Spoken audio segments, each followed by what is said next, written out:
Hello दोस्तों, मेरा नाम है हर्ष और आप देख रहे हैं प्रोग्रामिंग हब। आज मैं आपको अपने इस वीडियो में कंप्यूटर फंडामेंटल के पार्ट 8 के बारे में समझाऊंगा, जो है मेमोरी। तो अगर आपने अब तक मेरे चैनल को सब्सक्राइब नहीं किया है तो यूट्यूब पर जाकर हमारे चैनल को सब्सक्राइब करें और साथ लगे बेल आइकन पर भी क्लिक करें ताकि हमारी हर नोटिफिकेशन आप तक पहुँच पाए। अगर आपको इसके सारे पार्ट चाहिए 1 से 8 तक तो वो लिंक भी डिस्क्रिप्शन के अंदर है। तो चलिए चलते हैं। कंप्यूटर फंडामेंटल मेमोरी ये क्या होता है? जो ये ह्यूमन ब्रेन होता है ना, ये मेमोरी बिल्कुल उसी तरह काम करती है जैसे कि ये हम जो मेमोरी है ये डेटा को स्टोर करती है अपने अंदर इंस्ट्रक्शन के साथ। और जो कंप्यूटर की मेमोरी है इनको, जैसे कि हम कोई चीज़ प्रोसेस करते हैं तो ये सारी चीज़ें मेमोरी के अंदर ही स्टोर होती है। और ये मेमोरी अलग अलग चीज़ों में डिवाइड की जाती है लार्ज नंबर के अंदर, छोटे छोटे, इसको कहते हैं सेल कहते हैं। जैसे कि the memory is divide into large number of small part.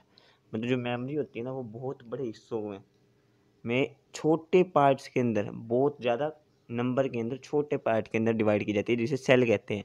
और ये जो सेल है, इस हर एक सेल का यूनिक एड्रेस होता है जो कि 0 to मेमोरी साइज मिनिमम 1 होता है।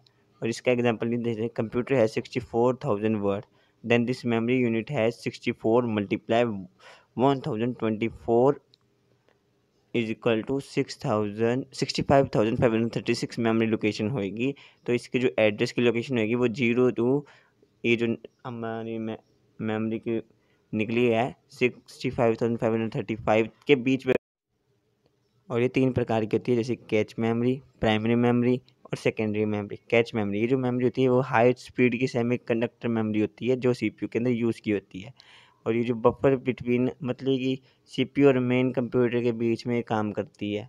ये प्रोग्राम और जो उनको होल्ड करके रखती है। मान लीजिए आपने पीछे कोई काम, मतलब आपने कोई एप्लीकेशन की है पीसी के अंदर या कोई सॉफ्टवेयर डाउनलोड किया है तो आप उसको यूज़ कर रहे हैं तो वो फास्ट चल रहा है, लेकिन जैसे आप उसमें से बाहर निकल जाओगे और उसको पीछे से हटा दोगे ना तो उसको वापस उतना टाइम लगेगा ऑन होने में।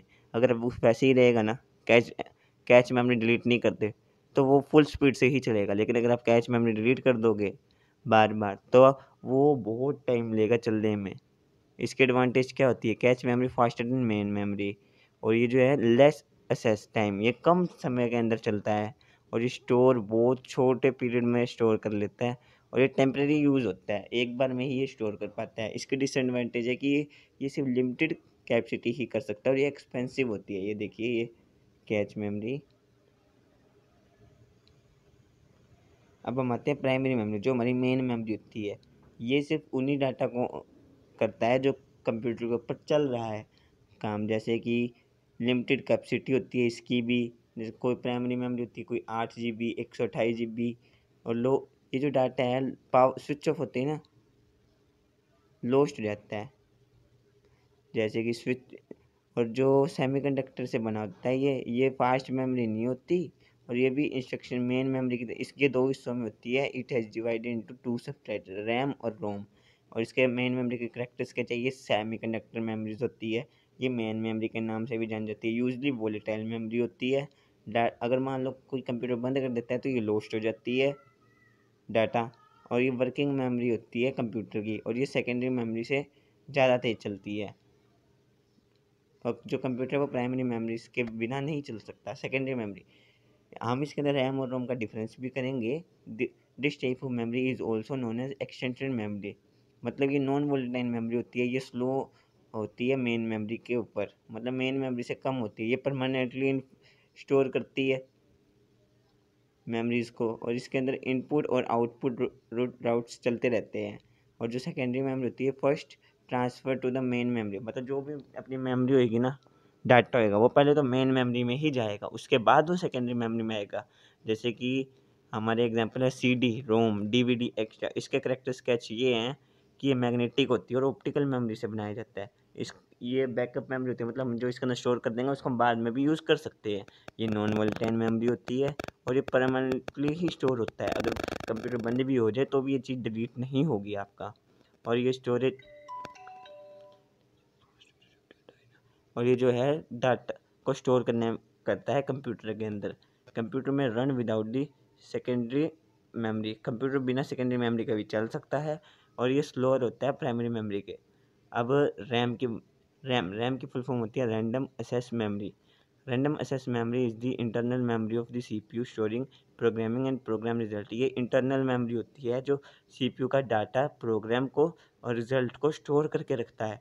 और ये मेमोरी के ऊपर हम देखिए मशीन इज़ वर्किंग, ये मशीन, और ये जो जब आप मशीन बंद कर दोगे तो इसका डाटा इरेज हो जाएगा। हाँ जी। और जो रैम है ये एक्सेस टाइम के ऊपर मतलब सब इंडिपेंडेंट रहती है, इसका एड्रेस इंडिपेंडेंट है। और इसका जो काम होता है ना, प्रत्येक स्टोरेज स्थान को अन्य स्थानों तक पहुंचाने का काम होता है, और ये उसको आसान कर देता है। देखिए जैसे कि अब कई कई बार होता है कोई चीज़ होती है सेव करनी होती है तो उसमें टाइम लगता है, लेकिन ये जो रैम है ये उसे जल्दी कर देता है, आसान बना देता है उसको। रैम इज़ वोलेटाइल, ये वोलेटाइल है। ये data store in lost when we switch off. Data जब आप बंद करेंगे कंप्यूटर तो डाटा क्या होगा, लोस्ट हो जाएगा। और ये जो है बैकअप है इसका, ये यूपीएस से यूज़ होता है, जिसका नाम है uni related power supply is often used with computer. RAM is small both in the term of physical size amount of data can hold.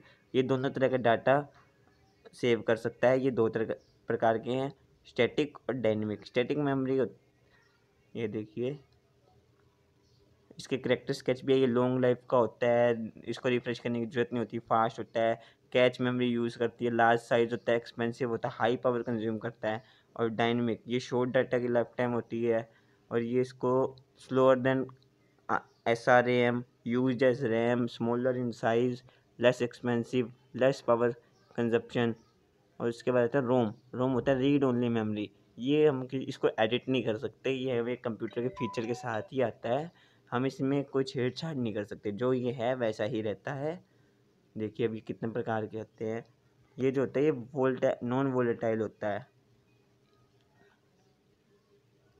जैसे कि अब हमें M ROM, mask ROM, P ROM programmable read only memory, E ROM erasable read only memory, फिर E P ROM. और ये advantage है, non volatile, can not be exactly, ये change नहीं होगी, ये रैम से चिपर होती है, इजी टेस्ट होता है, और static and do not require refreshing, content always known as can be verified. अब अगर आपको ये PDF चाहिए तो नीचे इसका व्हाट्सएप लिंक है, आप उस पर मैसेज करके PDF ले सकते हैं। अगर आपको हमारा वीडियो अच्छा लगा तो लाइक शेयर और सब्सक्राइब जरूर करें।